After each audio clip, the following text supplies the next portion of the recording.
Well, good Sabbath, everyone. Today is August 6, 2022, and I want to welcome you to this Bible study today. And what I'd like to do is continue in our study of the Sabbath. And I think that this part 3 today will be it for just a little bit, so that we can go on to some other things. There's much more that I have to say. I have, as you know, I've been using the Bible Project set of notes on the Sabbath as our foundation, as our framework, and there are about 40 pages of notes. But I want to go through a few today, and then I want to move on to some other things. And my intention is in the future to break up the action of other things, as we do studies on different topics, and as we do Q&A, and as we do Torah portions, as we do Bible interpretation like we did last week, or not Bible interpretation, but methodical Bible study. I want to keep interweaving methodical Bible study techniques and guidelines in there for you. I really enjoyed doing that last week. I hope that it was beneficial for you as well. So I want to continue doing some of that and just kind of mix it up so that we keep the Bible studies fresh. And of course, the Bible Hour 1 readings of entire sections of scripture or entire books, as the case may be, on the third Sabbath of every month. So I want to keep doing that. And the Sabbath study will be one that will be ongoing. So there will be several parts into the future, 4, 5, 6, perhaps. But I want to take a break starting next week. So this will be it for a little bit. So let's pick up where we left off last time. So I'm going to take you to the notes, and we left off speaking about the significance of Sabbath in comparison to the Passover, the days of unleavened bread. I introduced this section, but I didn't actually start going into it deeply. So I'd like to do that today. And we'll continue reading through the notes, and I'll add my own commentary as we go through and my own comparisons. So this section is the significance of Passover, unleavened bread, and creation. And you'll recall that the Sabbath is linked in Exodus and Deuteronomy in different ways. So if you recall in Exodus 20, it links Sabbath to creation. For in 6 days Yahweh created the heavens, earth, and all that is in them, etc. Therefore you shall keep the Sabbath. As compared to Deuteronomy 5, which restates the Sabbath commandment, but does so from a different angle. And in Deuteronomy 5, the connection is the Exodus, right? Because Yahweh released you from Egypt, and he released you from the slavery of Egypt. So there are those two connections that we want to pay attention to, and that are going to run like a thread throughout the scriptures. And remember, we're not doing this study on the Sabbath as just some sort of academic exercise, just to say, oh, how cool is that? And, because it is, I think it is very cool, all these things. But that's not our ultimate purpose. Our ultimate purpose is to understand what that means in our lives, right? What does that mean to us? And I think what it means is that we have a very rich tradition of the Sabbath that speaks to the fact that Yahweh created us for a purpose, and that he created us to reflect his image, and the Sabbath is the ultimate culmination of his creation. And it's on that Sabbath day that we fully reflect his glory. So we are, throughout the story of the entire scriptures, in other words, humanity's history, humankind's history, the plan of salvation is to return us to the seventh day that we've gotten away from, right? 6 days we've been wandering in a period of 6 days, so to speak, from a metaphorical standpoint, from a condition that is coming just one shy of the seventh day. And our yearning as human beings, even for those who don't know Yahweh per se, or don't know him well, and even for those who don't know him at all, they're yearning for it just the same. They just don't know it, right? We know it because by the grace of Yahweh, he's revealed it to us, not because of anything special that we've done, but because in the course of our lifetimes, we've been exposed to the message somehow, or we were searching for it, right? And our job is to go out there and proclaim that message so that everybody understands and everybody knows. their Elohim given inheritance, right? And that is an inheritance as those created in Yahweh's image. So he's returning us back to his Sabbath, in which we'll finally have peace and we'll finally have security and stability. So he's revealed to us the Sabbath for that reason, but creation, to know our connection through creation, but also the fact that he's taken us out of slavery. And the slavery that we were in was not the slavery of Egypt, right? But the slavery that we were in was a slavery of being ensnared by the evil elements of this world and the spiritual systems and forces of this world. And we've been restored, redeemed by the blood of the Messiah, and restored to a pathway that will lead us to peace and security and safety in Yahweh. In other words, that will lead us back to Eden. It's the reversal of the sin of Adam. It's the reversal of the fall of the garden. It's a return from the exile that was caused by sin and shame and degradation. And it's a return to his kingdom, so to speak, right? Or by means of his kingdom, it's a restoration to Eden itself. So the purpose of learning about the Sabbath is not, again, just an academic exercise, but rather it is to help us have a deeper, profound appreciation for the Sabbath, so that we can lead our lives in a way that is conducive to returning to Eden, okay, and following in compliance with Yahweh's plan for us to return. Let's go back to our notes and see this connection between Passover, unleavened bread, and creation. Passover and unleavened bread, of course, being the main observances in the spring. When you look at what's called the Moedim, the sacred or appointed seasons, the first that's mentioned, actually, if you look at some place like Leviticus 23, which is sort of the standard, the first one that's actually mentioned is the Sabbath, right? Remember the Sabbath day. So and then immediately following on the heels of the Sabbath, you have the Passover and the days of unleavened bread. Matter of fact, let's look at that. Okay, you should be seeing it now. So this is Leviticus 23:1. Yahweh spoke again to Moses, saying, "Speak to the sons of Israel and say to them, Yahweh's appointed times, which you shall proclaim as holy convocations, my appointed times are these." Okay. For 6 days, verse 3, may work be done. But on the seventh day, there is a Sabbath of complete rest, a holy convocation. You shall not do any work. It is a Sabbath to Yahweh in all your dwellings. And then verse 4, these are the appointed times of Yahweh, holy convocations, which you shall proclaim at the times appointed for them. So there are times appointed for them. And it's interesting that you see that because you see other similar types of things in a different context throughout the scriptures. So if you consider something like Daniel chapter 12, Yahweh says to Daniel towards the end of the chapter, he says, how blessed, this is Daniel 12:12, how blessed is he who keeps waiting and attains to the 1,335 days. But as for you, go your way to the end, and then you will enter into rest and rise again for your allotted portion at the end of the age. Your allotted portion. So there seems to be to indicate here a specific time frame and a specific allotment for human beings. So Yahweh does everything in a very organized, very systematic way. Or you might take a look at something like 1 Corinthians 15, beginning with verse 20. But now Messiah has been raised from the dead, the first fruits of those who are asleep.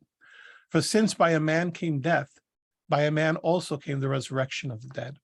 For as in Adam all die, so also in Messiah all will be made alive, but each in his own order. Messiah the first fruits, after that, those who are Messiahs at his coming. Then comes the end, when he hands over the kingdom to the Elohim and Father, etc. Right? So there's an order, each in his own order. Messiah, the first fruits, he's the first one. And then after that, the ones who come with him when he returns, and they are changed, which is pointing us towards something like 1 Thessalonians chapter 4.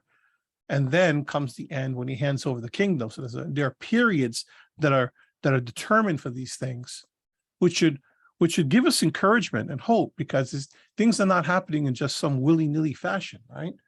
It seems that way sometimes with all the chaos that we see out there, but in Yahweh's perspective, from Yahweh's perspective rather, everything is is happening in a very orderly fashion. Now, for us, we don't see time like Yahweh sees it, because we're living in a linear fashion.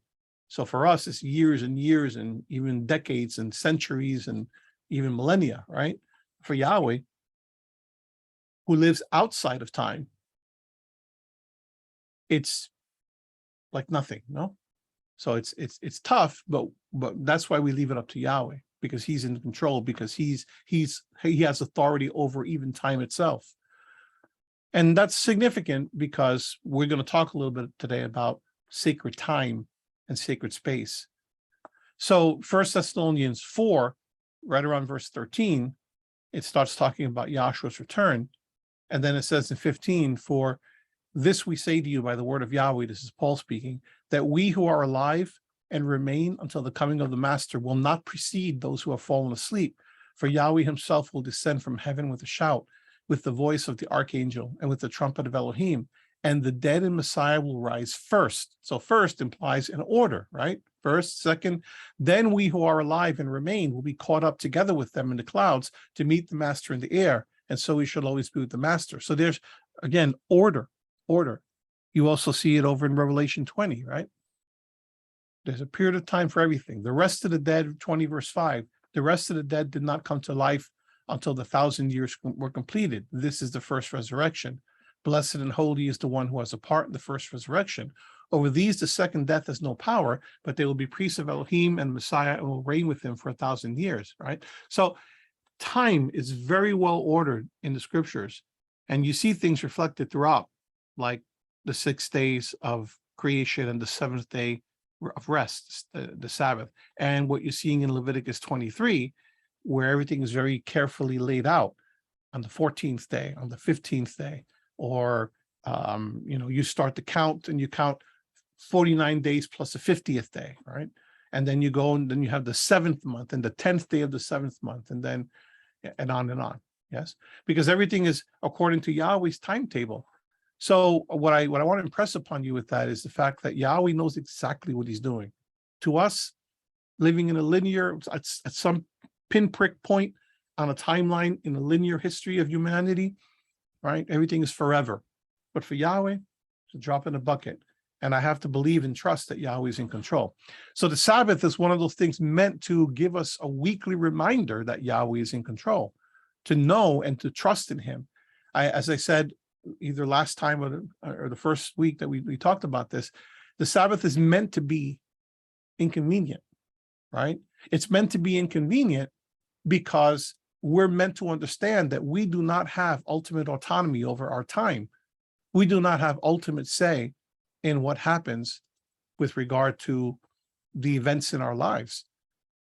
So this is why you look at Psalm 119, verse 105, and it says, your word is a lamp unto my feet and a light unto my path. What does that mean?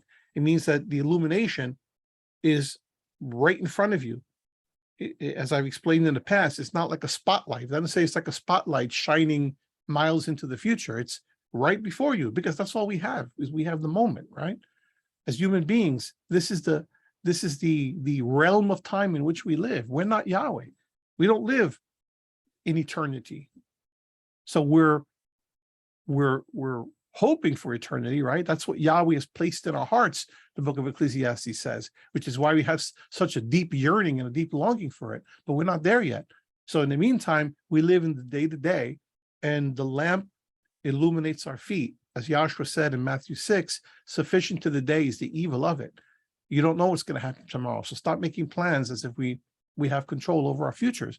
And the Sabbath day is one of those things where it helps us to have, it's a pause in the action to remind us that our time is not our own, and that Yahweh is sovereign, and that ultimately his purpose is the one that's going to be fulfilled. And we have to conform our lives and our time to him and not the other way around, right? In the text of Leviticus 23, these are the appointed times of Yahweh, verse 4, Holy convocations which you shall proclaim at the times appointed for them. I got hung up on that. In the first month, on the 14th day of the month, at twilight is Yahweh's Passover. Then on the 15th day of the same month, there's the Feast of Unleavened Bread to Yahweh. The 7 days, there's that number 7, right? For 7 days you shall eat unleavened bread. On the first day you shall have a holy convocation. You shall not do any laborious work. And notice that the word is avodah, is melacha, okay? But notice the connection here, by the way, nor do any laborious work. Avodah, that's the word if you look down below, avodah. And the word avodah is the word from the word avad, which means that labor, that work. And that's the one from which we get the connection to the word servant, right? And you think of the word Obadiah, the word of the name of the prophet. It means servant of Yahweh, right? But it's also the same word used in Exodus for the word slave. The slaves in Egypt were a slave in Egypt was an avodah. And that's significant because you are removed from a certain servitude, which is not Yahweh's servitude. Yes, Yahweh's servitude, one would lend himself or herself to it. As a matter of fact, some of the figures of the New Testament said as much, right? I am a slave for Yahshua Messiah, Paul says. Yes, James says the same thing. I'm a servant, a slave for Yahshua. So Yahweh's avodah is different from Egypt's avodah, is what I'm saying. But there's also a connection here with this word work, melacha. So these words, labor, it's almost a double thing here, right? Laborious work, avodah, melacha. The word melacha is a specific type of work that was the work of creation, which I've made akin in our day to your work of creation in the world. What is your work of creation? Right? My work of creation tends to be administrative type stuff, right? Your work of creation may be, education. Your work of creation may be mental health, helping people with mental health issues. Your work of creation may be construction. Your work of creation may be a craftsman doing thus and such. Your work of creation may be a musician entertaining people and inspiring people, and on we could go. An engineer, right? Building things, etc., or designing things. So we'll talk more about the word melacha in just a little bit, but notice the indication here that you don't do this type of work on the holy days because it's work that, because on these days, your time is not your own. On these days, you are fully Yahweh's servant, his servant. But for 7 days, you shall present an offering by fire to Yahweh. On the 7th day is a holy convocation. You shall not do any laborious work. And there it is again, and on it goes. But there's the time frame here. So let's go back to the notes. The significance of Passover, unleavened bread, and creation. In Exodus 12 to 13, we see the patterns of 7 continue. And 12 to 13, to give you context, is the text that speaks specifically about Passover. We see the patterns of 7 continue. Passover occurs on the 14th of the month, which is what? 2 by 7, right? That number 7 is going to show up everywhere, and he likes to point this out, he being Tim of the Bible Project. Wow, his name escapes me at the moment. Anyway, but Tim will continually go back to the number 7 because of the connection to the Sabbath, because that's the centrality of it all, is the Sabbath. And is followed by a 7-day festival of unleavened bread, 15th to the 21st, that begins and ends with a super Sabbath rest. Tim Mackey, thank you. Yes, that's right. Tim Mackey and his friend is John Collins, who usually presents with him. But Tim Mackey's the one who essentially runs all this. There are also hyperlinks back to Genesis with the repetition of the phrase in the beginning. I love his use of the term hyperlinks, right? A hyperlink, of course, is an internet term where you have the link. It's an active link. Hopefully it's active. When you connect to that blue color, typically that link, and then it'll take you to another site. So he talks about this in terms of biblical text hyperlinking to another biblical text. I love that. There are also hyperlinks back to Genesis with the repetition of the phrase in the beginning. In other words, there are many texts that they reflect things that were spoken of, in this case, in Genesis, right? I've always explained to you, that's what I have meant in the past when I said, when you're doing Bible study, one of the things that is helpful is to have a main text that covers a particular topic, so that you know that that's sort of home base. It's almost like we call a home page, right? So using his analogy, it's like a home page.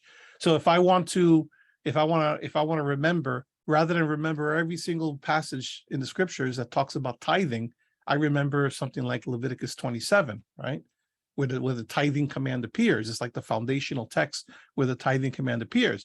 But when I go to other sections of scripture, like I'm in Genesis 14, and it's talking about Melchizedek, and the section of Abraham paying a tithe to Melchizedek, I hyperlink that back to Leviticus 27. So I'll put Leviticus 27 in the margin of the Bible, the specific verses, which I don't know at the moment.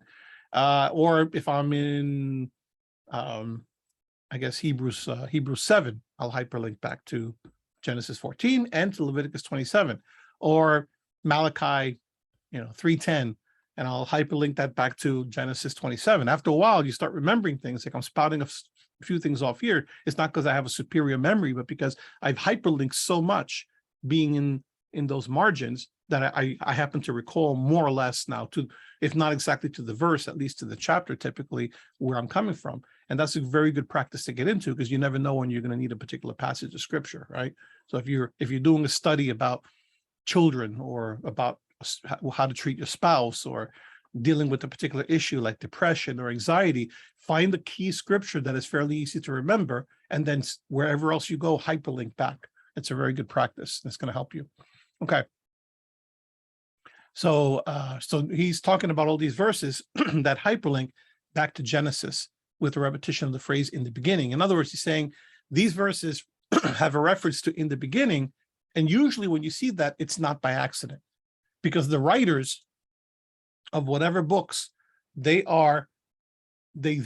almost certainly have in mind, especially if the context dictates it, they almost certainly have in mind previous things that were written. So when you see in all these passages here the term "in the beginning" mentioned, it is more than likely a reference, an allusion. That's the word I'm looking for. Allusion, not illusion, an allusion to Genesis 1, because it's the foundational text, right? That's just like when you see things talking about leaving Egypt, you hyperlink it back to Exodus, because it's the Exodus story. Okay, so it's like we talk about a theme or motif, M-O-T-I-F, a motif going through scripture. That's what we're talking about. We're talking about themes that hyperlink back to an originating source. So in this case, these texts hyperlink back to Genesis 1, in the beginning.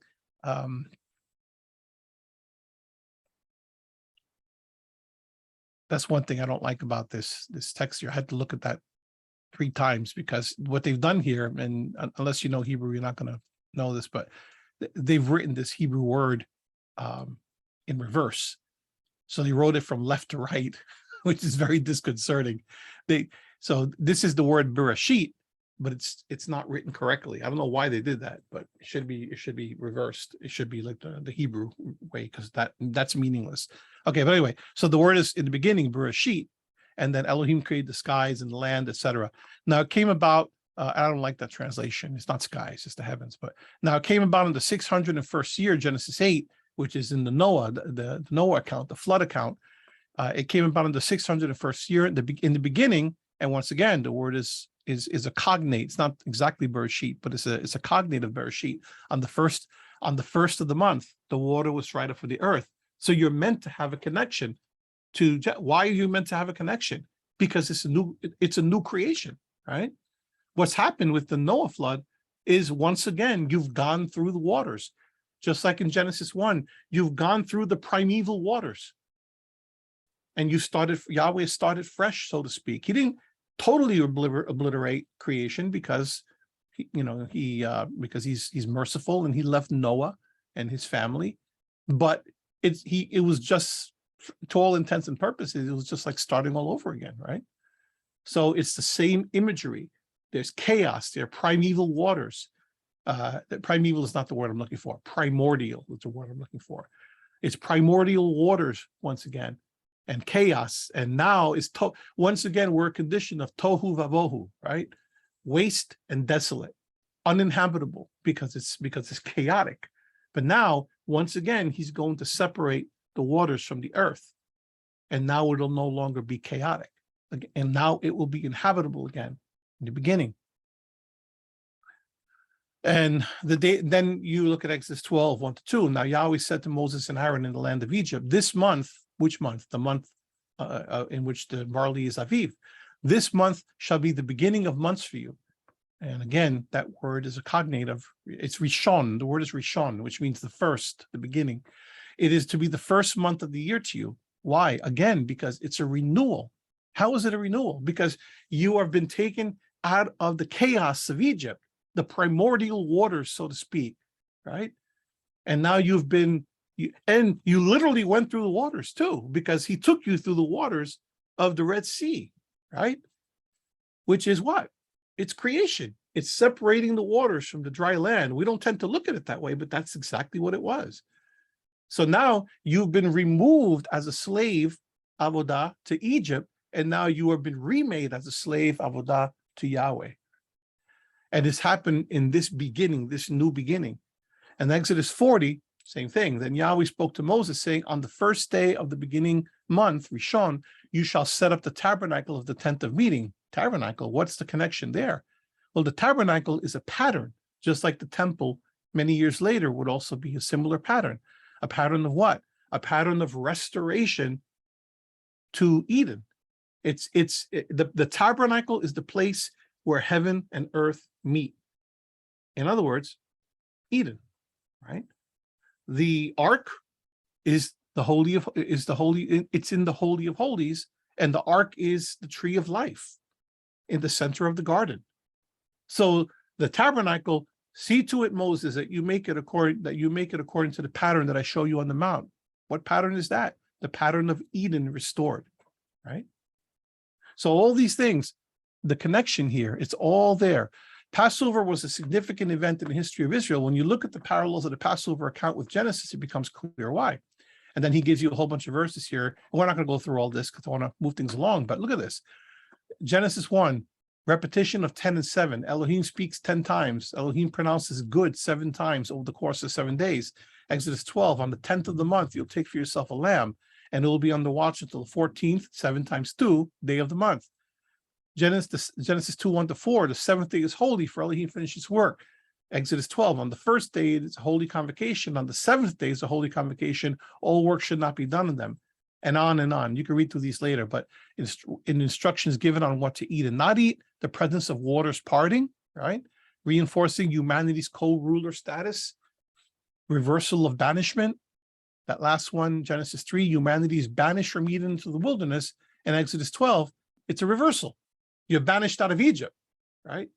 Passover is a reversal of humanity's exile as Israel is banished from Egypt. So Passover is a celebration of this new creation. And that's it. It's new creation. And the end result of new creation is what? Is Sabbath, is rest, is comfort, is stability. This new free state of the people of Israel necessitated some new habits. The unleavened bread is meant to show the people that their liberation requires them to eat only what Yahweh allows and provides, instead of trying to provide their own security of provision. That's it. It's the autonomy Yahweh gives them. The autonomy is not theirs. Sovereignty is Yahweh's. You eat what Yahweh gives you because he knows what's best for you. So, on for 6 days, according to Exodus 16 or thereabouts, for 6 days you collect the manna.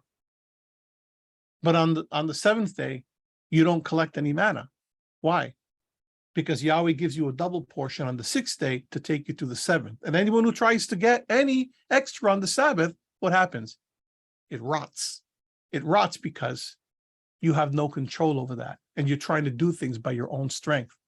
So instead, you allow Yahweh to provide the manna from heaven.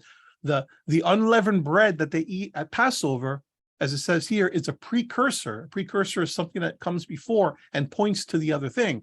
The unleavened bread eaten at Passover is a precursor to Yahweh's provision of manna in the wilderness. Why? Because the manna, because the unleavened bread was hasty, right? You didn't have a whole lot of control over that.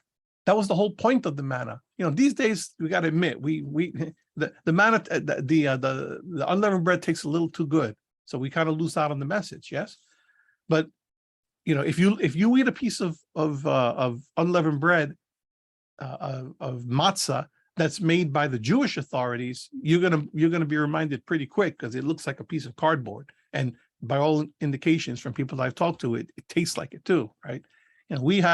We buy the nice matzahs, right, that have that really good flavor to them, and sometimes we'll even buy the egg matzahs, or we'll make our own matzah, and it'll be more like shortbread than matzah, right? We could stand to have a few real matzahs. I don't know, maybe during next Passover, maybe I'll buy a box or two. They're very expensive, especially the ones that come from Israel. They're very expensive, but it might be a nice thing to have some real matzah and see what that tastes like. I'm not saying the other stuff's not real matzah, but you know what I mean. Authentic, matzah that doesn't have a whole lot of flavor. Maybe we'll get a box and pass it around and share it. It's good to remind ourselves of that, because that's what happened. They had to leave Egypt in haste, so they didn't have time to rise the bread and to make it taste good and all that. They had it because they didn't have control. That's the point. When you eat that, you're supposed to be uncomfortable because you don't have control. It's the same thing with the bitter herbs that you're supposed to eat. You eat it and it tastes bitter. Why in the world would you eat bitter herbs? Because it reminds you of the sour experience that you had in Egypt, right? Everything isn't fun and games. Everything wasn't comfortable. And when you're a servant to sin, when you're a servant to the evil forces of the world, it's supposed to feel uncomfortable. You should never feel comfortable in that. It's a Psalm 1 thing, where you don't sit in the seat of scoffers, right? You don't walk with them. You don't stand by the way with them. You don't sit with them, because when you sit with them, you become comfortable with them.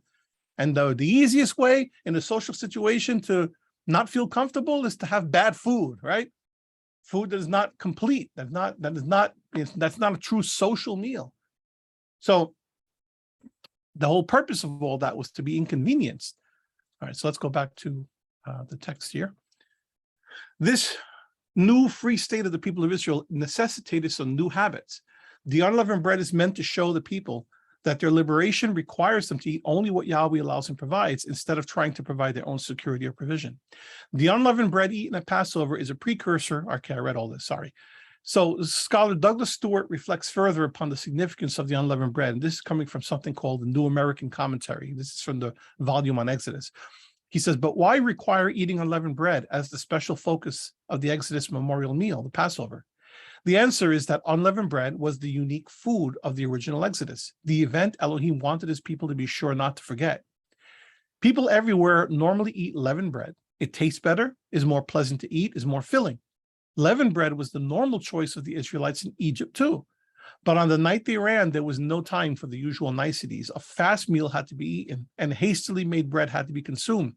The fact that a lamb or goat kid was roasted for the meat portion of the meal, or that bitter herbs were eaten as a side dish, was not nearly so special or unusual as the fact that the bread was unleavened, thus essentially forming sheets of cracker, right, unappetizing. Eating it at the memorial feast intentionally recalled the original departure in haste.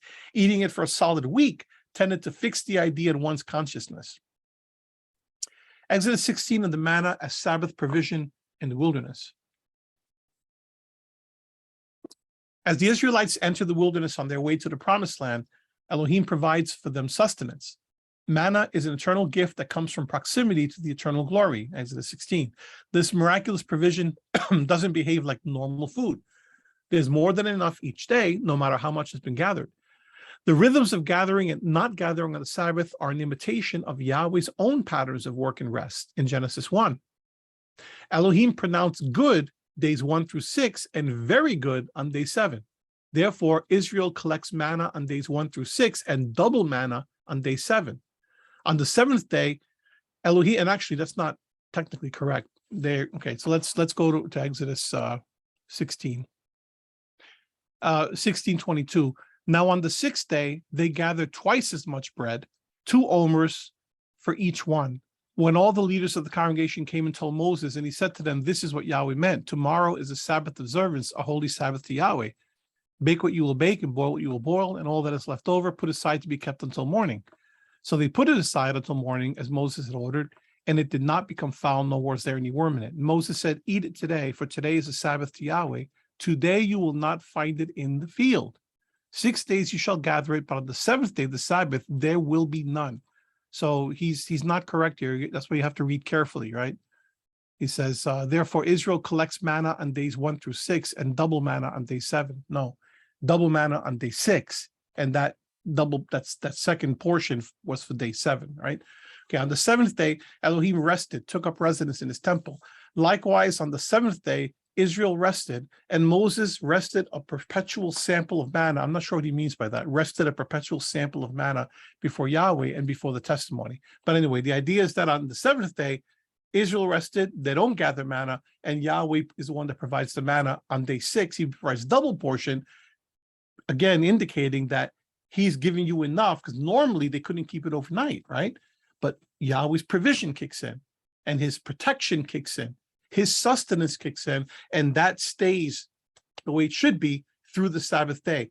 This is one of the reasons why I say I have always maintained, for as long as I've been a believer, that people who say I have to work on the Sabbath because I got to support my family or whatever, I really think they're missing the boat, and I understand that sentiment. I do. I'm not a reckless person, and I'm not an unrealistic person living in a fantasy world.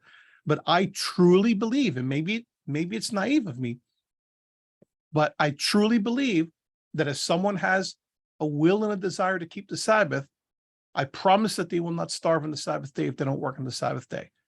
I have yet to find a single person that wasn't able to make ends meet not working on the Sabbath when they've made a commitment to do it. As a matter of fact, I've seen people who have refused to do certain things on the Sabbath, and things have exploded for them in other ways. And maybe some people think that's naive of me. So be it. But I'm in my 50s now, and I still haven't met somebody who was starved, or his family or her family has starved because they didn't work on the Sabbath.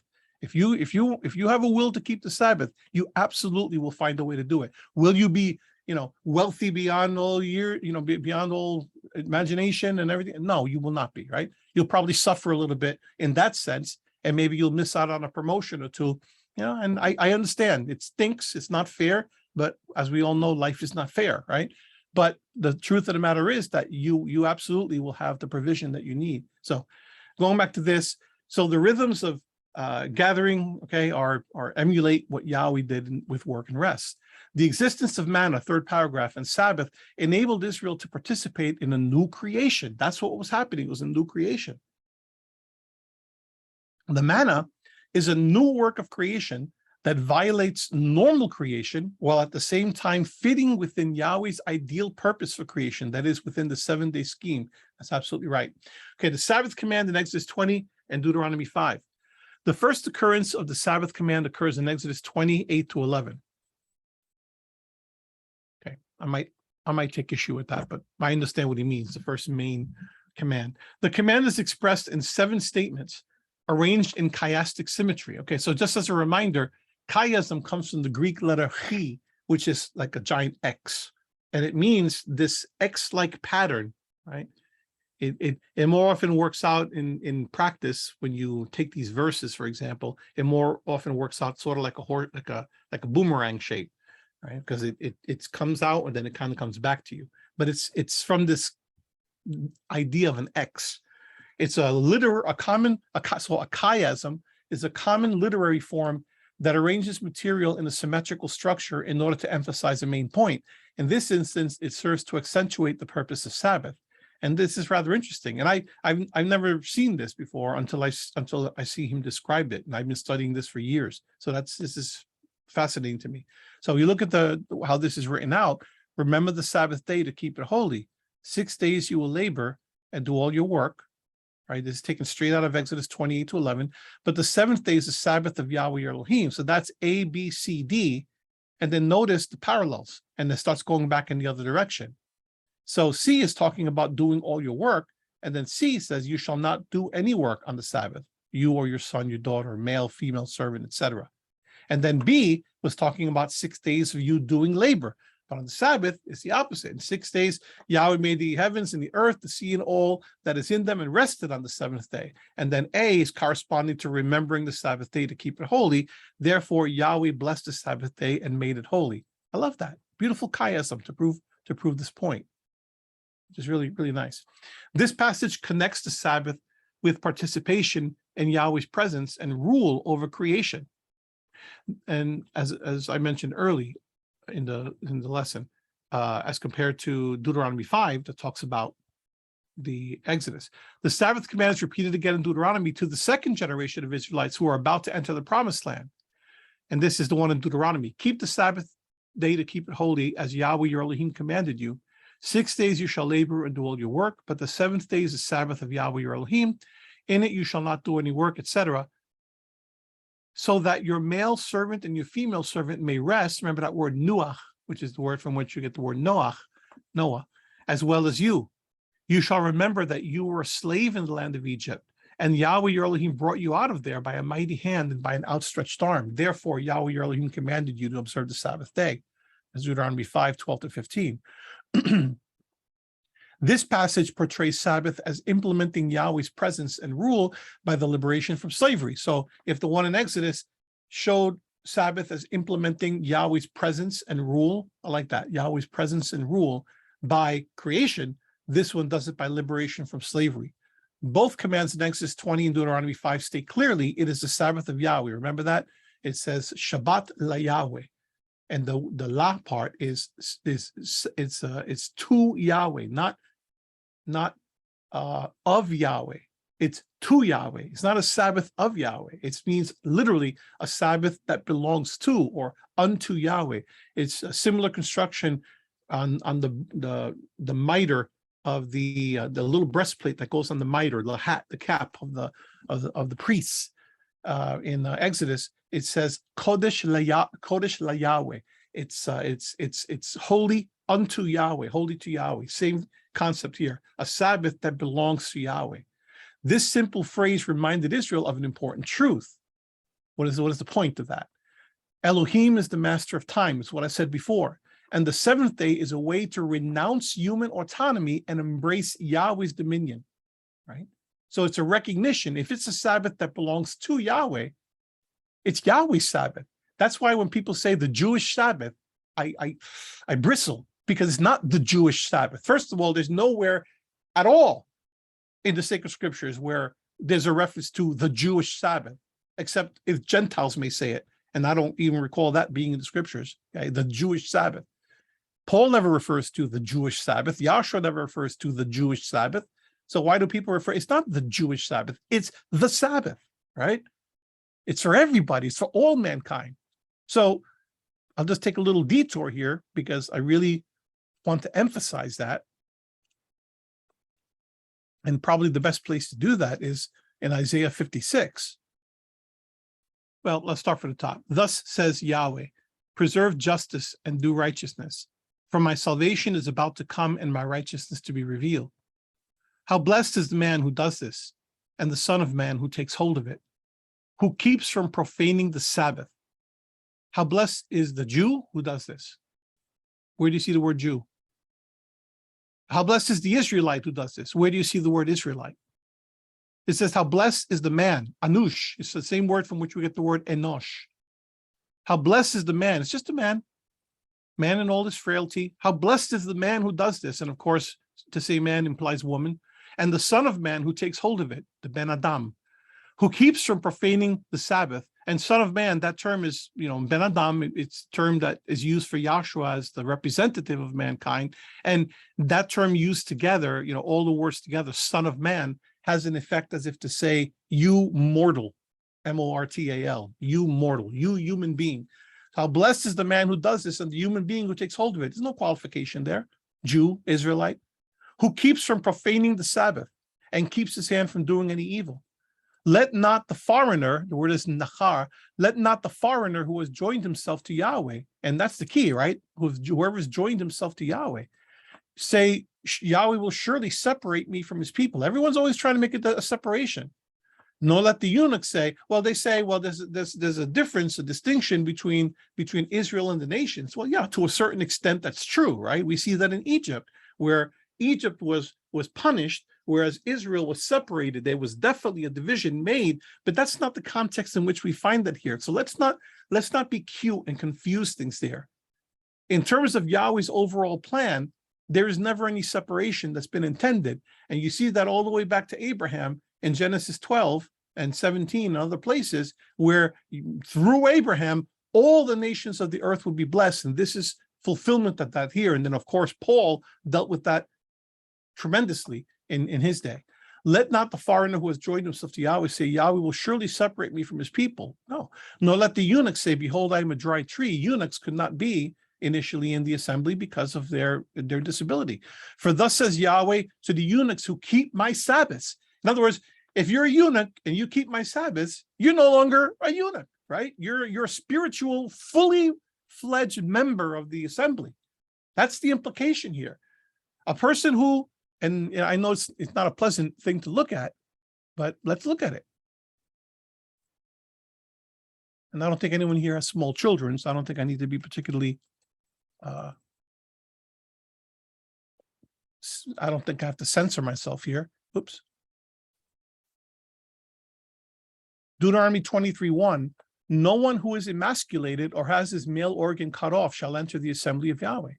And there are other implications here about leadership and other things, but no one who is emasculated or has, this is a direct, I don't want to say contradiction, but it's a direct reinterpretation of that, right? To the eunuchs who keep my Sabbaths and choose what pleases me and hold fast my covenant, to them I will give in my house and within my walls a memorial and a name better than that of sons and daughters. I will give them an everlasting name which will not be cut off.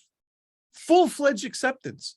Also the foreigners who join themselves to Yahweh to minister to him and to love the name of Yahweh, to be his servants, everyone who keeps from profaning the Sabbath. You see it? And holds fast my covenant. Even those will I bring to my holy mountain and make them joyful in my house of prayer. Their burnt offerings and their sacrifices, in other words, their worship, will be acceptable on my altar. For my house will be called the house of prayer for all the peoples, right? And on it goes. So yeah, there is no, there is no distinction and separation between people, and the Sabbath is a unifying factor, right? Okay, let me go back here. So it's a Sabbath to Yahweh for all people. One other verse I'll share here, which is Mark 2. All right. See, this is what I was saying before, that I tend to know things chapter wise. Verse, a little shaky sometimes. I don't always see it in my head, but I know that somewhere in Mark 2, I'm like Tevye, right? Somewhere in there's something about a chicken, right? Okay, Mark 2. And it happened he was passing through the grain fields on the Sabbath, and his disciples began to make their way along while picking the heads of grain. So he gives this whole account of the Sabbath, and then he says the Sabbath was made for man, not for Jew, not for Gentile. The Sabbath, not for Israelite. The Sabbath was made for man, and not man for the Sabbath. So the Son of Man is master, sovereign, even of the Sabbath. So Yahweh controls everything. He's sovereign over everything, including the Sabbath, right? So this passage portrays Yahweh as implementing his presence in the liberation from slavery. It's a Sabbath that belongs to Yahweh. This simple phrase reminded Israel of an important truth. Yahweh is the master of time, and the seventh day is a way to renounce human autonomy and embrace Yahweh's dominion. And you can read these yourself later. These are scholars who expound on this point about the Sabbath being a symbol signifying humanity's salvation and freedom from bondage, etc. Okay. Exodus 24:40. Yeah, I love the fiddle on the roof stuff too. So when you look at Exodus 24-40, and we'll spend the rest of our time on this section here. Yeah, so this is where we'll spend most of the rest of our time. All right, so Exodus 24-40, Sabbath and the tabernacle. So let me just remind you that the Sabbath is the seventh day, and it comes at the end of the 6 days of creation. And the 6 days of creation, as you recall, is a description of a temple being built. And the last thing that you do in the temple, once you've built all the elements of the temple, is you put the image in the temple. Well, no image in this temple, right? Except there's a living image which is man, because man reflects the Elohim whose temple this is, who is Yahweh. Okay. So when we look at all this here, I want you to keep that concept of creation being temple building and the Sabbath being the culmination of that creation. And as we think about that, I think you're going to find some wonderful things here. Okay. A significant portion of the last section of the book of Exodus features the instructions for the construction of the tabernacle. Once again, the author includes literary features like chiasm, that's that X shape. And if you just glance at this chart, you can see that sort of X shape here, right? Features like chiasm and repetition to point readers toward the significant themes emerging from this event. Take a look at the overview of this section. So let me just kind of give you at a glance what you're seeing here. So in 25 to 31 of Exodus, you see the instructions to create the tabernacle, all the elements of the furniture, etc. And then when you go to 35 to 40, you see the actual construction. So this is all planning and description of how you're going to do it. And then this is all implementation and actually doing it. And if you consider what you've read in the past, you know that this is exactly right. Right? It's you shall build this and you shall make it this way and with this amount of gold and this many number of rings and this type of metal and on and on. And then in 35 to 40, it describes how it's all done step by step by the craftsman. And then Moses lays it out and then they dedicate everything. But then notice in the midst of all this, as part of the chiasm, chapter 31, verses 12 to 18, you have Sabbath legislation in there, right? So let's just take a moment here to go to the text. So that's Exodus 31, and we'll start reading with verse 12. Yahweh spoke to Moses, saying, "But as for you, speak to the sons of Israel, saying, you shall surely observe my Sabbaths, for this is a sign between me and you throughout your generations, that you may know that I am Yahweh who sanctifies you. Therefore you are to observe the Sabbath, for it is holy to you. Everyone who profanes it shall surely be put to death, for whoever does any work on it, that person shall be cut off from among his people. For 6 days, work may be done. But on the seventh day, there is a Sabbath of complete rest, holy to Yahweh. Whoever does any work on the Sabbath day shall surely be put to death. So the sons of Israel shall observe the Sabbath to celebrate the Sabbath throughout their generations as a perpetual covenant. It is a sign between me and the sons of Israel forever. For in 6 days Yahweh made heaven and earth, but on the seventh day he ceased from labor and was refreshed.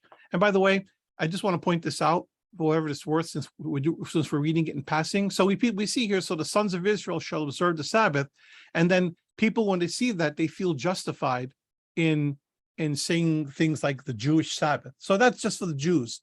They're the sons of Israel. Stop. Right? Hard stop there. Okay. This is where the distinction between Judah and Israel becomes a problem, right? Here and in any prophetic section that talks about Israel and Judah, and sometimes people think we make too much of an issue. We don't.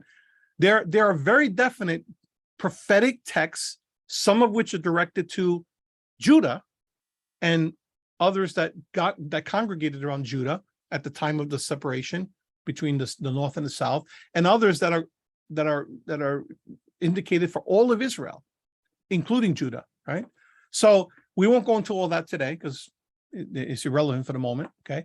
But we got to read the scriptures carefully. So when you see the sons of Israel, is it saying the sons of Israel, Judah only? No, the term is Bnei Yisrael, the sons of Israel, which means everybody, right? So to say, well, the Sabbath is only for the Jew, no, it's for Israel. But what's the whole point of proclaiming this message? Is it not to make everyone a son of Israel? So, and then when you look at the sons of Israel, we're talking about all the tribes. So you're going to have people who perhaps have lineage from other tribes of Israel, but it's not even that. It's a spiritual concept, right? It's not a genetic passing down the line. It's whoever embraces. We just saw it in Isaiah 56, right? Anyone who embraces the eunuch, the foreigner, becomes a son of Israel.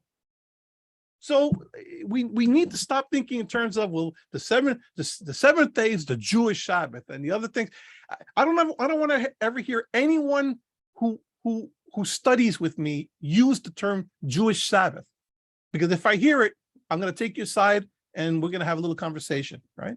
It's one of those pet peeves of mine. I don't like that. By the way, I'm not saying you guys, but whenever I hear people use that outside, sometimes it's what's the word I'm looking for? Sometimes it's benign. Most of the time it's benign, but every now and then you hear that little twinge there of Jewish, and anyway, I don't want to go there. You know what I'm talking about. It's almost like there's I don't like that. I'm proud of don't get me wrong. I'm very proud of the Jewish people for upholding the Sabbath. So it has nothing to do with the Jewish people. It has to do with people who try to make a distinction between Jew and everybody else, when the scriptures themselves are talking about the Sabbath for all humanity, a la Isaiah 56. Okay, so the sons of Israel shall observe the Sabbath to celebrate the Sabbath throughout their generations as a perpetual covenant. It is the sign between me and the sons of Israel forever. For in 6 days Yahweh made heaven and earth, but on the seventh day he ceased from labor and was refreshed. Okay. And by the way, is it going to be a distinction with some people on this earth? Of course. Why? Because there are some people who will never join themselves to Yahweh, right? So yeah, there's going to be a distinction with some people, but this is intended for all of humanity. The fact that some people will not accept that, that's up to them. But they're welcome to accept it at any time and become a son of Israel. Okay. So anyway, get really passionate about this. So this is an interlude of Sabbath instruction in the midst of this chiasm.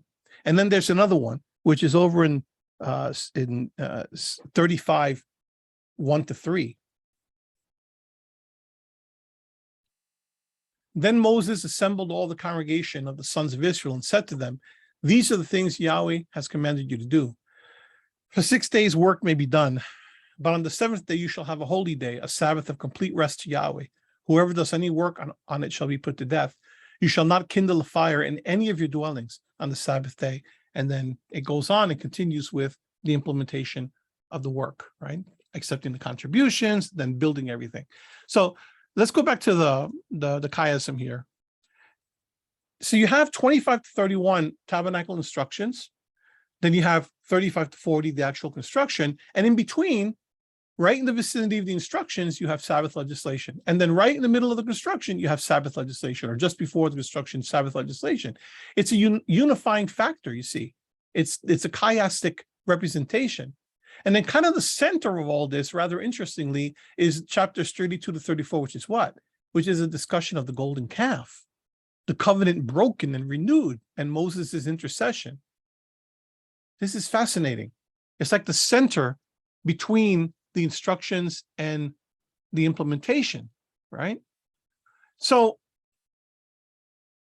the way that I'm looking at this, just from a metaphorical standpoint, you have the dream, right? And this is my words, not Tim Mackey's, but you have the dream here, and then you have the fulfillment here. But in between, there's something that always seems to get in the way, right?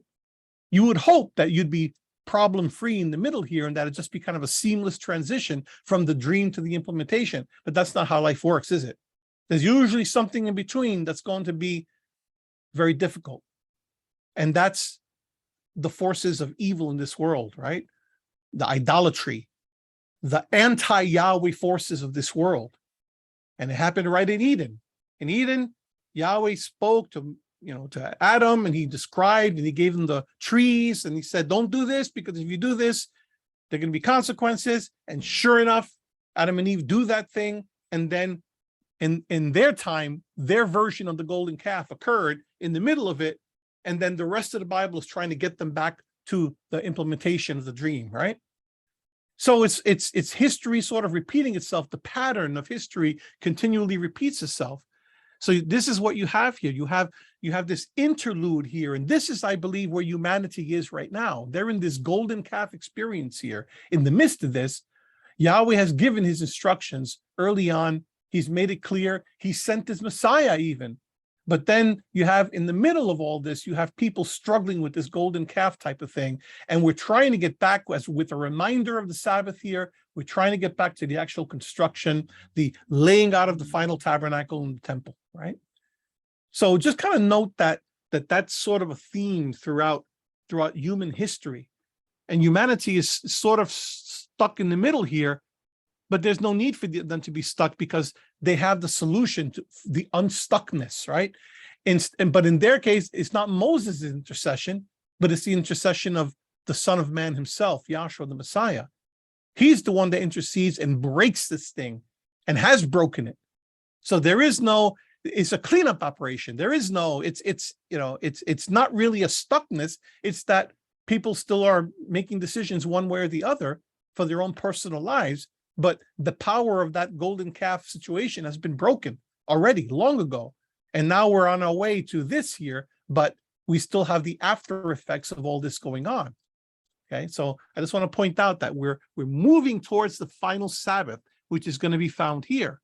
Okay, now you go back to Exodus 24, just prior to this, and you see parallels once again between what happened back then and the type that it is, and what is it a type of? It's a type of what's going to come after, which is here in Exodus 40. So in Exodus 24, you have Moses went up to the mountain and the cloud covered the mountain. The glory of Yahweh dwelt on Mount Sinai, and the cloud covered it for 6 days. And on the seventh day, he called to Moses from the midst of the cloud, and to the eyes of the sons of Israel, the appearance of the glory of Yahweh was like a consuming fire on the mountaintop. Moses entered the midst of the cloud as he went up to the mountain.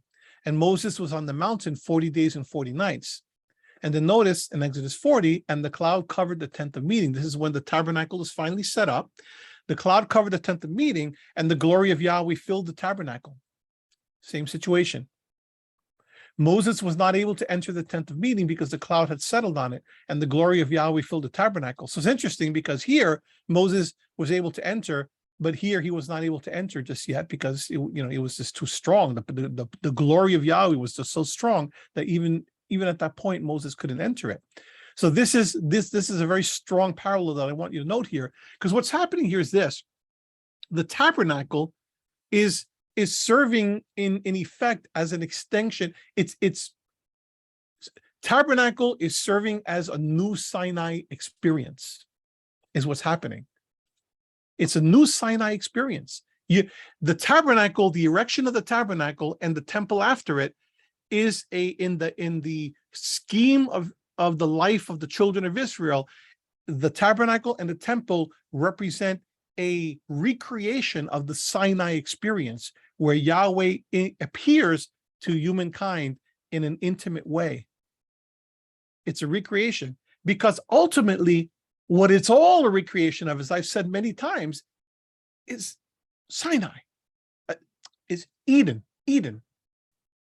Sinai is a recreation of Eden, and therefore tabernacle and temple are recreations of Eden, just as what's going to happen with the New Jerusalem. And when Yahshua returns, the latter chapters of Revelation is a recreation of Eden. Okay, it's the reality that finally comes. So Sinai, tabernacles, temple, all of those are the pattern. All of those are the model of the reality, right? The model is never the reality. It's like the model is the map. So when you look at your map, on your phone, on your GPS, and you see, even if it's a nicely, perfectly drawn map, it's only at best a representation, a metaphorical representation of the reality. It's not the reality, obviously, right? So when you get to the reality, you look and you say, wow, this looks very similar, but it's not that, but the reality is the thing you're in. So Sinai, in a very big way, right? Tabernacle, temple, they are all models. They're all representations of the ultimate reality, which is a renewed Eden, a restored Eden. Eden is creation, right? Restored Eden is new creation. So whenever we worship Yahweh, whenever we worship according to the pattern shown on the mount, whenever we worship according to Yahweh's way of doing things, we are in effect having an Eden experience with Yahweh, because we are intimately connecting with him on that day. And during that time period, if it's a holy sacred season, we're communicating with him in an intimate way with his presence among us. Elohim with us, Emmanuel, right? That's what it's all about. It's a recreation. Okay, let me go back to the text. And the way we're going to end today, by the way, is I'm going to read you a chapter out of a book, and I'm going to offer a little bit of commentary on it. But let's finish these sections up. Exodus 24. So let's zoom into Exodus 24, the culmination of the covenant ceremony between Yahweh and Israel. Moses goes up to the mountain, and Yahweh's heavenly presence descends upon it. The author writes in chiastic structure to emphasize the seventh day. So he gives you the chiastic structure here. The cloud covered the mountain. The glory of Yahweh dwelt there. The cloud covered the mountain for 6 days. Elohim called to Moses from the midst of the cloud on the seventh day. The appearance of the glory of Yahweh, glory, glory. Moses went into the midst of the cloud. The cloud covered. Moses went into the midst of the cloud. See the chiasm? Okay. So he has done a lot in Exodus. And then chapters 25 to 31, the implementation of the plans to construct the tabernacle. Let's take a close look. And by the way, the chapter I'm going to read to you is going to go into greater detail on this, and it's fascinating. Let's take a close look at the tabernacle blueprints in Exodus 25 to 31. Notice that the tabernacle is spoken into existence by 7 acts of eternal speech. Sound familiar? Creation, right? These 7 speech acts correspond to the 7-day pattern of Genesis 1:3 to 2:3, culminating in the 7th Sabbath day. Exodus 25:1, and Yahweh spoke to Moses, saying, and then this is what he said: the offering for tabernacle materials, the Ark of the Covenant, the table for sacred bread, the menorah. In other words, all the furniture, the altar, screens for outer court, priestly garments, priestly ordination, ritual, and altar of incense. Okay. And then 30 verse 11, and Yahweh spoke to Moses, saying, then he talked about the atonement offering. And here the bronze bowl, the oil of ritual anointing, the sacred incense. And then in 31:1, Elohim fills Bezalel and the Aholiab with the spirit of wisdom. And this is going to blow your mind when I read this to you in the book. Exodus 31:12, and Yahweh spoke to Moses, saying, and the final culminating thing, the Sabbath. So Elohim spoke, and Elohim said, let there be, and Elohim said, let there be, and Elohim said, let there be. It's creation, right? The 7th Sabbath speech links together the concepts of the temple and Sabbath and points forward to the completion of the tabernacle, which mirrors the completion of creation. Mirrors the completion of creation. And then there's a very famous book by a person on the Sabbath by Abraham Joshua Heschel, where he says the Sabbath is to time what the temple and tabernacle are to space. That's exactly right. And you'll see that more clearly when I read you from Rabbi Berman's book. The Sabbath is to time what the temple and tabernacle are to space. It's sacred space, Kedusha. All right.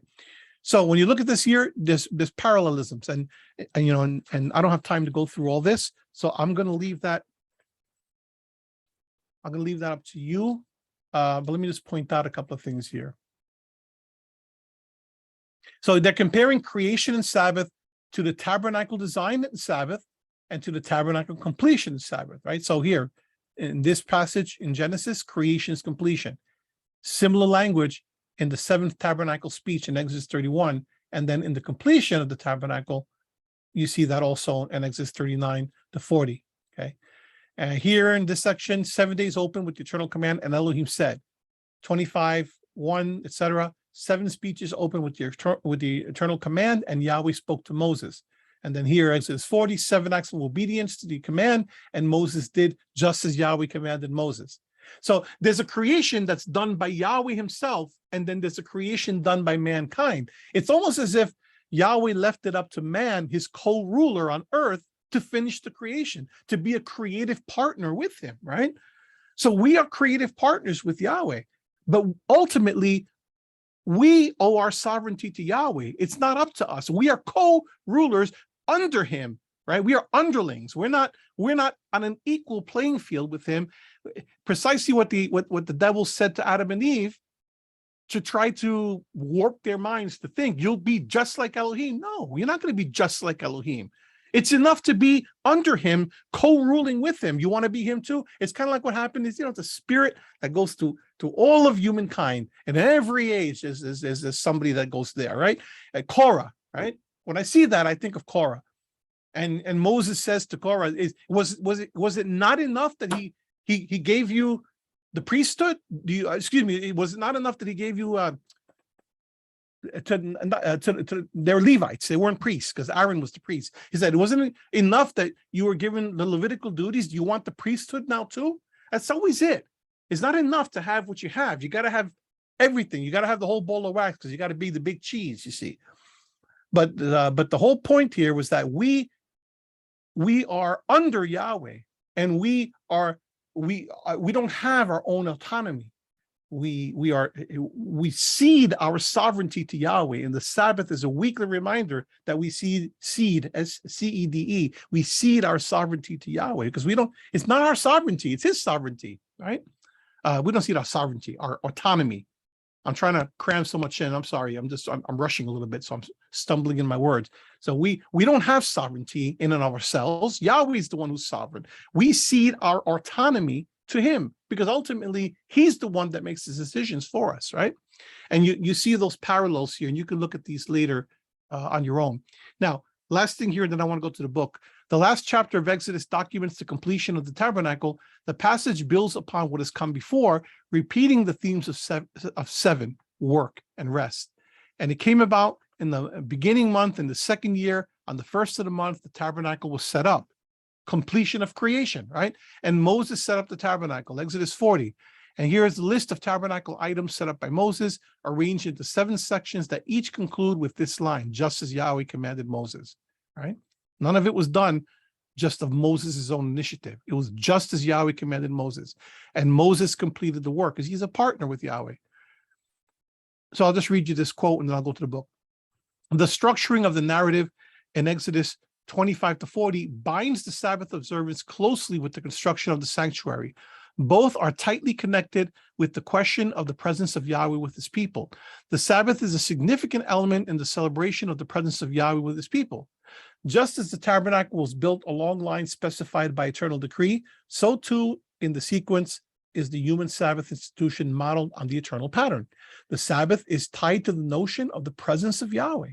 Since the tabernacle, which is patterned on the eternal plan, reveals the presence and shares in the role of the heavenly temple to proclaim the sovereignty of Israel's Elohim, so the Sabbath shares in the proclamation of the sovereignty of Yahweh. Okay, it's a very fancy schmancy way of saying what I just said, but there it is. Okay, so like I said, after today, we're not going to go into all this. If you want to continue reading, you're absolutely welcome to do that, and I encourage you to do that. You're going to have information on the 7th year of release, right, which is the sabbatical year, and it's going to talk about the Jubilee. I mean, on and on. They did the Bible Project did a tremendous job on this. They go into David and the Sabbath and Solomon and the Sabbath and the dedication of the temple. They go into a discussion about the Psalms and the Sabbath and Jeremiah. I mean, it goes on and on. The Jubilee in Ezekiel, the Jubilee in Isaiah. I mean, and just looking at this, it's like anyone who thinks that the Bible is boring or they're just not reading it, right? Yahshua's Jubilee announcement in Luke 4. I don't know if you realize that's what he was doing when he said the Spirit of Yahweh is upon me because he has anointed me to bring good news to the poor. He was proclaiming a Jubilee. Now, whether that was actually a Jubilee year in which he did that, I don't know. But whether it was literal or just metaphorical, he was talking about the Jubilee, which is a special type of Sabbath every 50 years, right? Sabbath controversy. So you have a lot of stuff here in John's evangel about the Sabbath, Paul's thoughts on the Sabbath, and on it goes. And the Sabbath all the way up to the book of Revelation. So I encourage you to finish that study. Now, for the balance of our time, we have about a half an hour. I want to take you through a section, not an entire chapter quite, but a section of Rabbi Joshua Berman's book, which, I've been using this for years, The Temple. Fantastic book. I always highly recommend it, and today's no exception. Okay, so this is an early chapter on what is Kedushah, and the word Kedushah means holiness. And holiness, just in a nutshell, we're summarizing everything he says, is something that is consecrated. It implies something that is consecrated for a special purpose, and in the biblical sense, consecrated for the worship of Almighty Yahweh.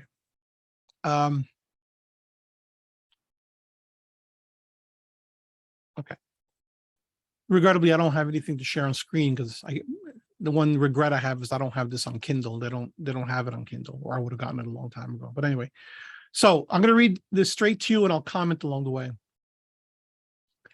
So this subheader in this one is covenantal time and space. And Rabbi Berman says, as we noted, time, space, objects, and persons all can be endowed with Kedusha, holiness. However, within each of these realms, there are hierarchies of Kedusha. The high priest bears a high level of Kedusha, a higher level of Kedusha than do the other priests. And Yom Kippur has a higher level of Kedusha than do the other holy days. When we examine the pinnacles of Kedusha in time and space, the Sabbath and the temple. So the Sabbath represents Kedusha, holiness, Kedusha in time. The temple represents Kedusha in space, but they're linked, okay? So when we examine the pinnacles of Kedusha in time and space, the Sabbath and the temple, an enlightening observation can be made. Like all entities endowed with Kedusha, the Sabbath and the temple are highly proscribed. To proscribe, proscribed, to proscribe means that you have a lot of regulation around it, right? It's very carefully regulated. They're highly proscribed and are dedicated, and they would be, right? And are dedicated to the service of Elohim. Why would they be proscribed? Why would there be a lot of regulation? Because if you're dealing with holiness, the bounds of holiness need to be defined, right? If it's holy, you better be careful with it, and you better make sure that you keep it holy. So that's why there tend to be a lot of regulation around the concept of holiness. So the entire book of Leviticus is dedicated to maintaining holiness. However, as the pinnacles of Kedusha in their respective realms, time and space, they each stand as a sign and symbol of the covenantal bond between Elohim and, he says, and the Jewish people. I'd say Israel, but he's going to continually say Jewish people, so I'm just going to say Jewish people. While the status of the Sabbath as the first entity endowed with Kedusha lies hidden until the time when the children of Israel crossed the Red Sea, from that moment on, it emerges in the Bible as the preeminent symbol of the covenant between Elohim and the Jewish people. This is most evident in Exodus 31, 13 to 17, which I read before, where it says, you must keep the Sabbath. It's a sign between me and you throughout your generations, etc. The Sabbath is not only a commemoration of Yahweh's rest following creation. The Sabbath also constitutes a sign of the covenant between me and the people of Israel. The notion that the Sabbath constitutes a memorial to the covenant is further buttressed by the subsequent passage. When two narratives or two sets of commandments appear in juxtaposition, that means kind of side by side, right? A conceptual relationship should be discerned between them. In other words, if they're appearing side by side, there's probably a reason that the writer decided to include them side by side. It's not just coincidence that they're side by side. That's his point. The preceding passage is followed by the narrative of the giving of the tablets, Exodus 31:18. And it says, when he finished speaking with him on Mount Sinai, he gave Moses the two tablets of the pact, stone tablets inscribed with the finger of Yahweh. The final commandment Moses hears before receiving the tablets is the commandment of the Sabbath. And it is here that the Sabbath is first described as a sign of the covenant. The placement of this commandment immediately prior to the giving of the tablets of the covenant is no coincidence. At Mount Sinai, the Jewish people, you know what, I'm going to say Israel. At Mount Sinai, Israel enters into a covenant with Elohim. At the conclusion of his stay on Mount Sinai, Moses is given two vehicles to perpetuate the memory of that event. First, Moses is told that the Sabbath will become a temporal shrine bearing witness to the covenant. And second, he is given the tablets that record the Decalogue, the essential responsibilities entailed by the covenant. Don't worry if you don't understand all this. It'll all come together. Israel also highlights the status of the Sabbath as Isaiah also highlights the status of the Sabbath as the preeminent sign of the covenant. And we saw that in Isaiah 56. Addressing the eunuchs and converts who fear that they will not be accepted by Elohim as full members of Israel, Isaiah declares in Isaiah 56, 4-6, as regards the eunuchs who keep my Sabbaths, who have chosen what I desire and hold fast to my covenant, I will give them in my house and within my walls a monument and a name. As for the foreigners, all who keep the Sabbath and do not profane it, and who hold fast to my covenant, I will bring them to my sacred mount. The Sabbath is the first entity to be declared Kedusha, the first among the festivals, and that's Leviticus 23, 2-3 that I read. And it is the festival that receives more attention in the Torah than any other. as the apex of Kedushah in the temporal sphere, and temporal refers to time, right? It stands as a unique symbol commemorating the covenant between Elohim and Israel. The apex of Kedushah in the spatial realm, space, the sanctuary. The apex of Kedushah in the spatial realm, the sanctuary, also stands testimony to the covenantal bond between Elohim and Israel. What lies at the center of the realm of spatial Kedushah? At the spatial center of the land of Israel lies the sanctuary. Within the sanctuary, the most sacred place is the Holy of Holies, and within the Holy of Holies, the site endowed with the greatest Kedushah, rests the Ark of the Covenant, bearing the tablets of the covenant. The sanctuary is the apex of Kedushah in the spatial realm. At its center lies the preeminent symbol of the covenant between Elohim and Israel. Okay, and he goes on, he speaks some other things there that I'm going to skip. Now, linking Sabbath and temple, in other words, the temporal realms, holiness, Kedushah in time, and the spatial realm, holiness, Kedushah in space, in the spatial. Thus far, we have examined how the Sabbath and temple, the pinnacles of Kedushah in the realms of time and space, serve as potent symbols of the covenant. As such, they are not independent institutions, but are integrally related. To fully grasp the biblical significance of each, the Sabbath and the temple need to be examined in light of one another, and their interrelationship must be explored. On a surface level, the link between the two is an explicit one, as the Torah calls for their safeguarding as a single command. So when you go to Leviticus 19, verse 30, or 26:2, what does it say? It says, "You shall keep my Sabbaths and venerate my sanctuary. I am Yahweh." And we've seen that many times, right? Let's look at that. You shall keep my Sabbaths and revere, in this translation, my sanctuary. I am Yahweh. And then you see a repetition of that in Leviticus 26:2. You shall keep my Sabbaths and reverence my sanctuary. I am Yahweh. So there's a linkage between the Sabbath and the sanctuary. Okay. So he says, on a far wider scale, however, the relationship between Sabbath and sanctuary can be seen as a preeminent theme in the section outlining the construction of the tabernacle in the book of Exodus. The account of the conclusion of the work of the tabernacle bears a striking resemblance to the biblical description of the completion of the universe at the end of the sixth day of creation in Genesis. And then he goes through a bunch of verses. And I'm gonna just read what he has here. He has them in two columns. I don't know if you can see that very clearly, but there are two columns here. Okay. He's comparing them side by side. In Genesis 1-2, it says, "And Elohim saw all that he had made, and behold, it was very good." And by the way, Tim Mackey is describing much of this too, but he puts it in a different way. So he saw all he had made, and behold, it was very good. In Exodus 39-40, the other column, it says, "Moses saw all of the skilled work, and behold, they had done it. As Elohim commanded it, they had done it." Remember, he said, as Yahweh has said. So they had done it, and they had done it well, right? Then in Genesis, the heavens and earth and all of their array were completed. In Exodus, all the work of the tabernacle of the tent of meeting was completed. This language is not coincidence. It's not meant to be ignored, that those linkages. That's direct linkage to one another.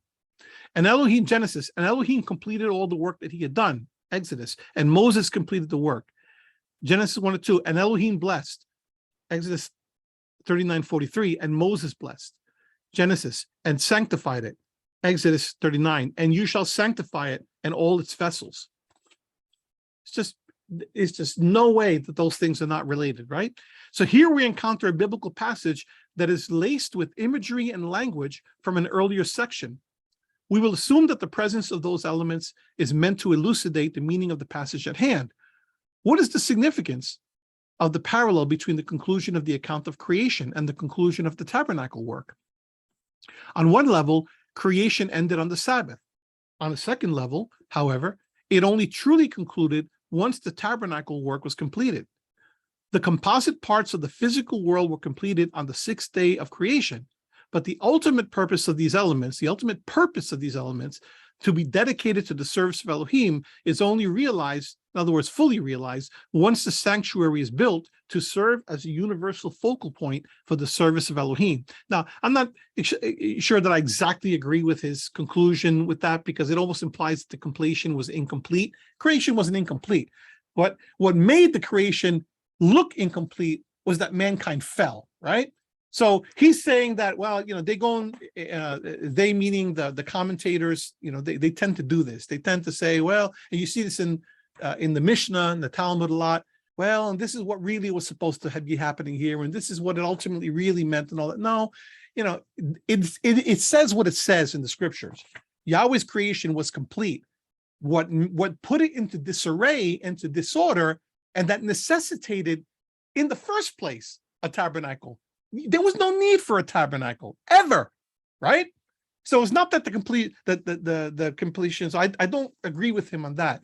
It's not that the creation was incomplete and it would just one day be finally completed by man. And that, no, I don't agree with that.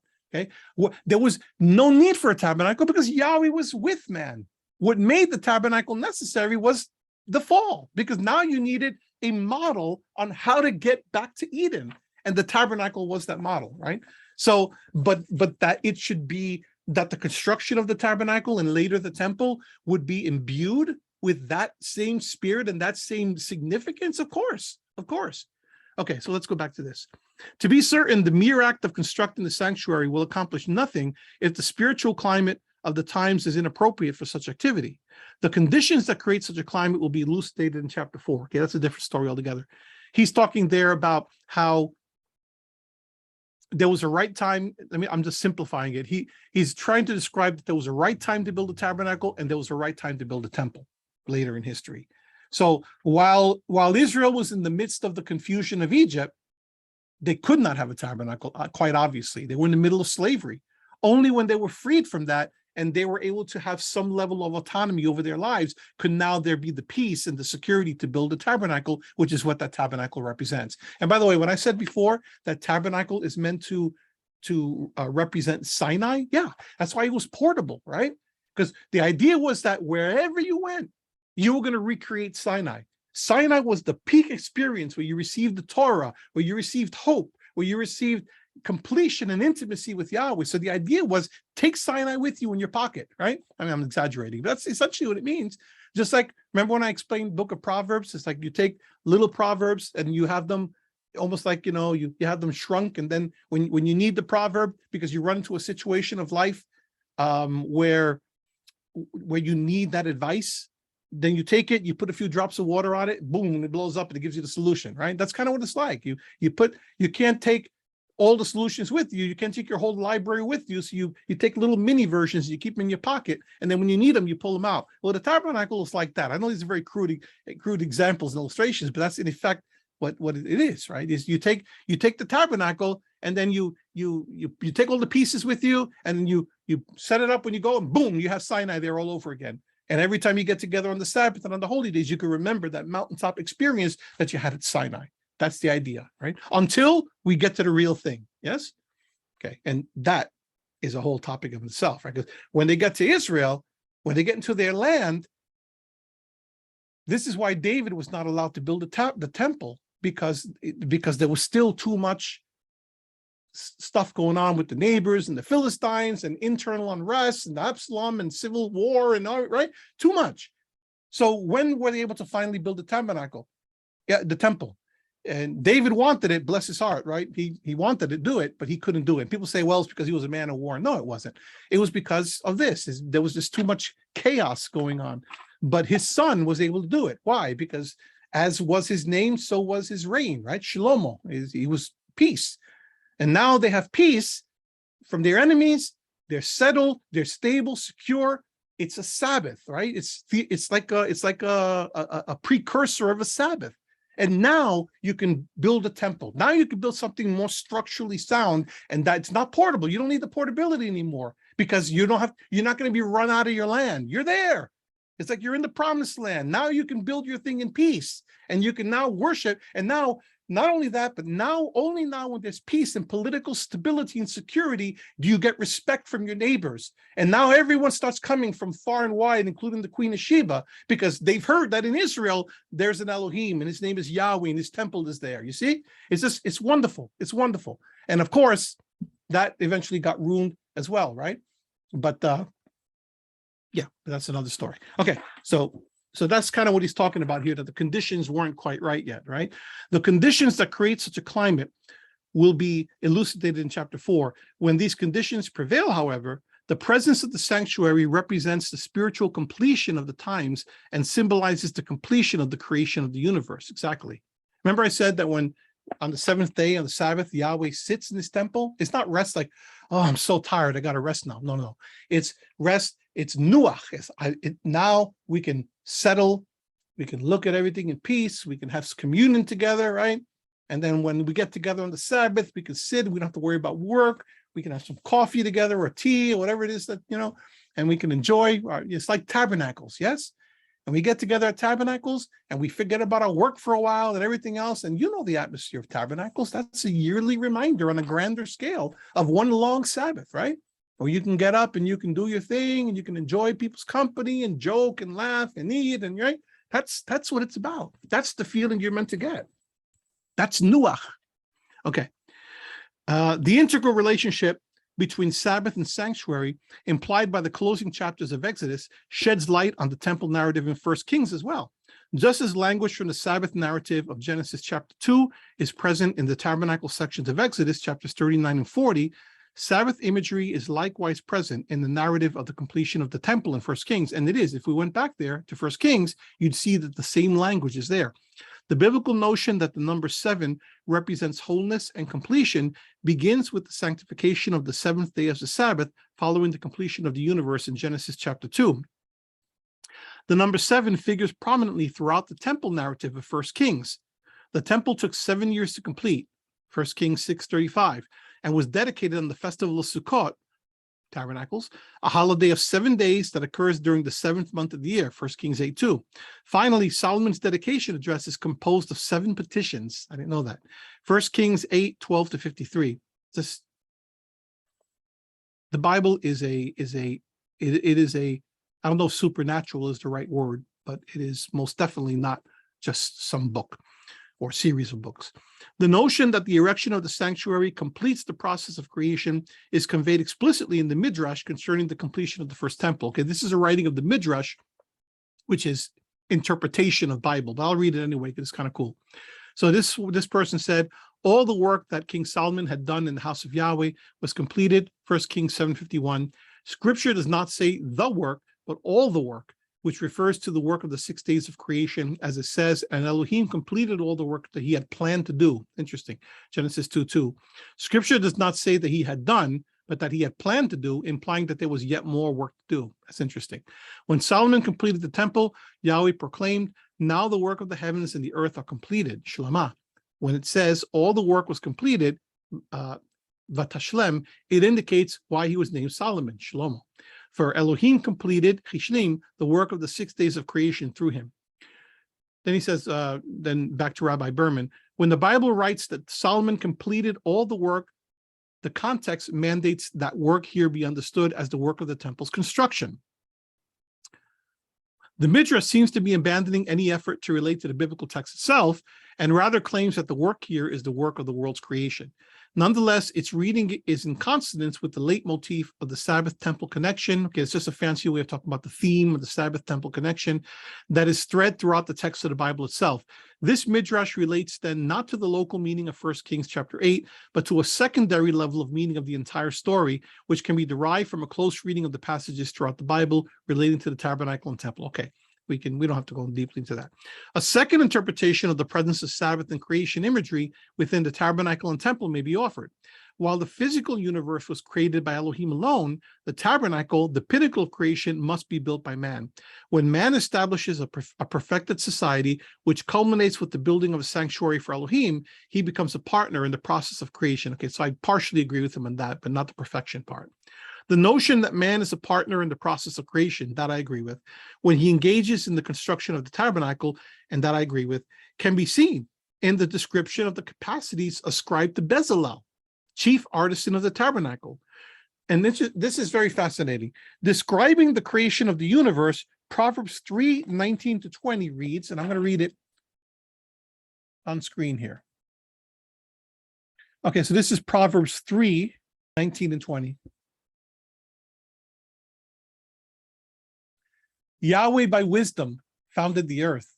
By understanding, he established the heavens. By his knowledge, the deeps were broken up and the skies drip with dew. So by wisdom, he founded it. By understanding, he established it. By his knowledge, the deeps were broken up. Wisdom, understanding, knowledge. Then let's go over to Exodus 31. Now Yahweh spoke to Moses, saying, see, I have called by name Bezalel, the son of Uri, the son of Hur, of the tribe of Judah. I have filled him, notice, I have filled him with the spirit of Elohim in what? In wisdom, in understanding, in knowledge, and in all kinds of craftsmanship, to make artistic designs. So he was the chief craftsman. He was the leader of the construction of the tabernacle and its furniture. And how did he do it? By himself? No, he had skills, but I have filled him with the spirit of Elohim in what? Wisdom, understanding, and knowledge, which are the three characteristics for creation, is the idea here, right? That's not a coincidence at all, at all. When Elohim tells Moses, I'm back to reading here. When Elohim tells Moses that Bezalel is to oversee the tabernacle works, he says, see, I have singled out Bezalel, the son of Uri, the son of Hur, of the tribe of Judah. I have endowed him with an eternal spirit of wisdom, understanding, and knowledge, and every kind of craft. And by the way, what is that word craft? Look down below to the left. The word is melacha. That is the word, that is the prohibited work on the Sabbath, to do melacha. You're prohibited from doing melacha on the Sabbath. That's why I say it's the work of creation, right? Okay, let's keep reading. As we assumed previously, the presence of terminology from one biblical section in another may be seen as intended to elucidate or, build upon the meaning of that passage. When the author of Proverbs borrows terminology that in another context describes Bezalel's creative capacities and ascribes those same virtues to Elohim as he created the universe, it may be read as a statement that Bezalel's creation of the tabernacle is tantamount to Yahweh's creation of the universe. And I absolutely agree with that. These parallels, and by the way, it's not the only place you see something like this. You see it elsewhere as well.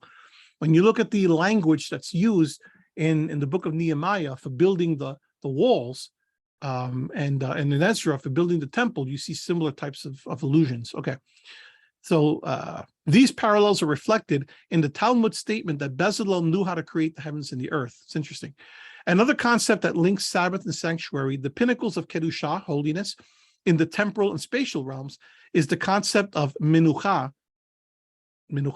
which is loosely translated as rest. So menucha is a form of the word nuach, right? Which we know is the word that means to be settled and to be calm and to be restful, right? To be comforted.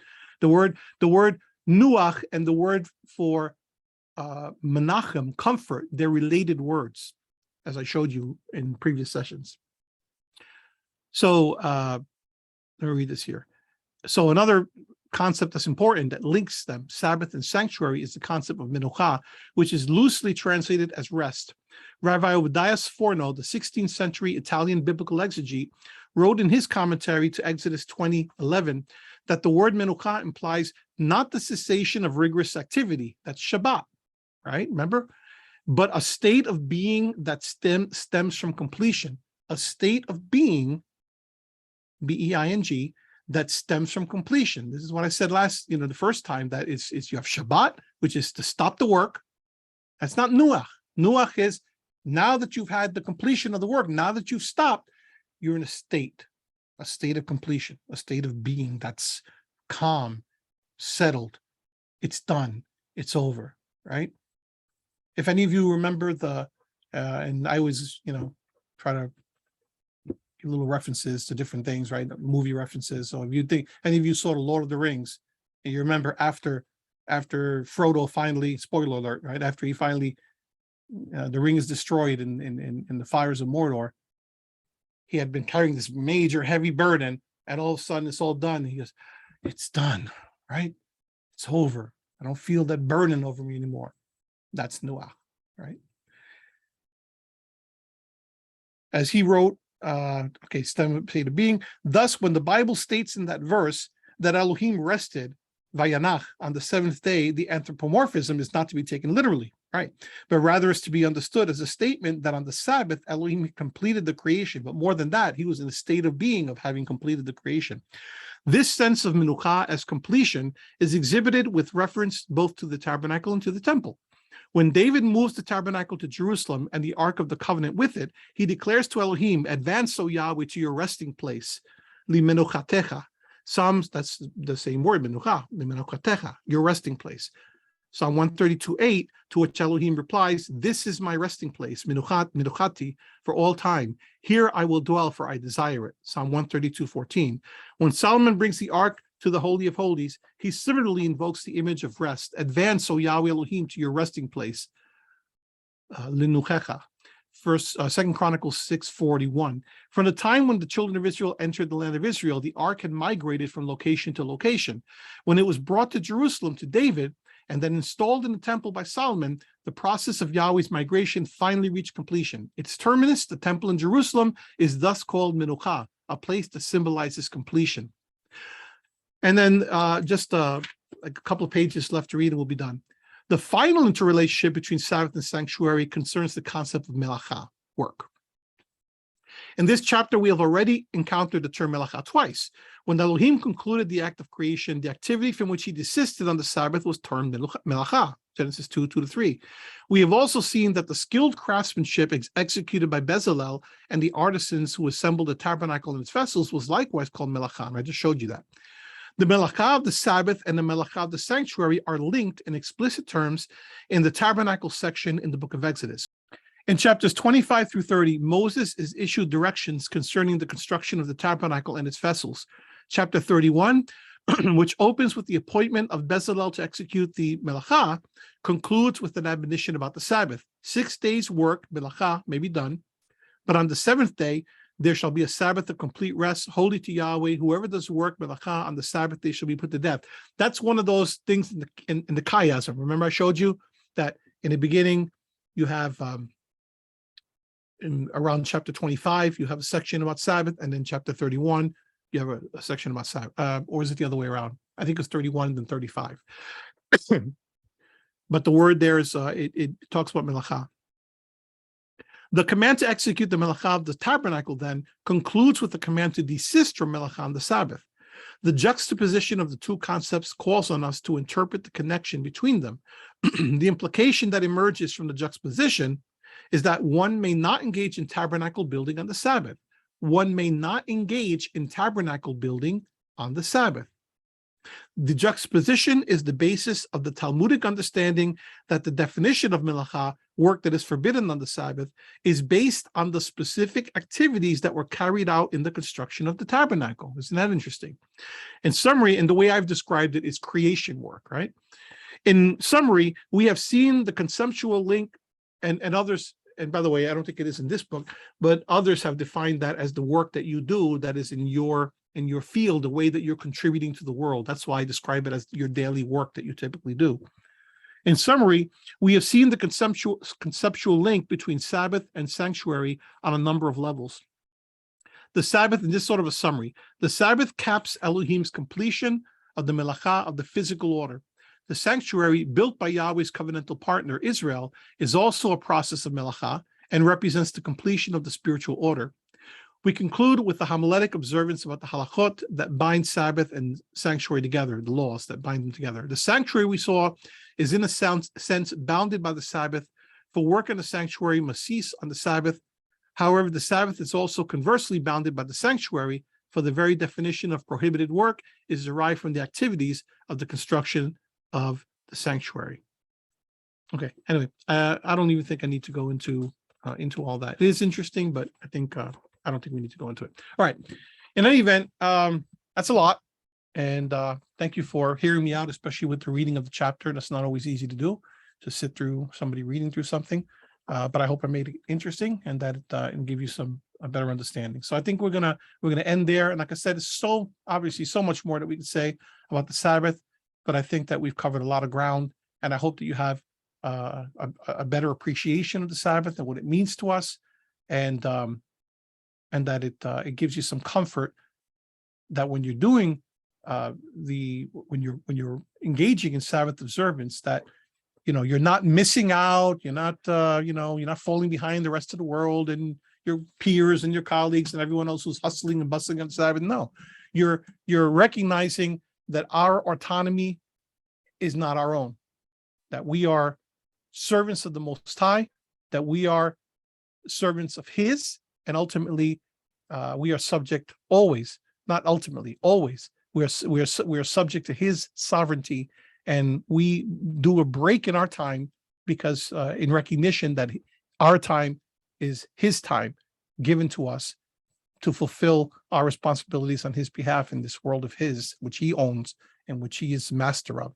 And in so doing, we can rejoice because we can enjoy the beautiful benefits of having engaged in that creation and contributing.